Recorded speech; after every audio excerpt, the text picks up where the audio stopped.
আমাদের খাসিয়া আছে, জি, জি। বাঙালি আছে। খাসিয়াদের আলাদা খাওয়ার প্যান্ডেল আছে, আর বাঙালিদের জন্য আলাদা প্যান্ডেল আছে।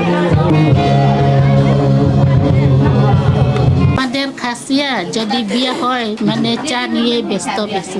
সবাই চা নিয়ে ব্যস্ত, মানে খাবারের দিকে কোনো ইয়া নাই। চা নিয়ে ব্যস্ত আর সুপারি। সুপারি, চার সুপারি থাকতেই হবে। এটা থাকতেই হবে, এটা না থাকলে মানে সুন্দর দেখায় না। এখানে মেয়ের বাড়ি, মেয়ের বাসায় যাইতে আছি আমরা। মেয়ের বাসা। মেয়ের বাসার যেতাম এখন আমরা, মেয়ের বাসা দিয়ে এখন চা খাইমু, যে কেউ যেটা প্রেজেন্টেশন দেয় আর এটা দিব। আমরা মুসলিমের মতো নেই সে, বুঝছেন না? তাহলে মানে প্রথমে আপনাদেরকে স্বাগত জানাবে চা দিয়ে। হ্যাঁ, এইভাবে এরকমই। আর অবশেষে আমরা চলে আসলাম। হ্যাঁ, এখানেই আইছি।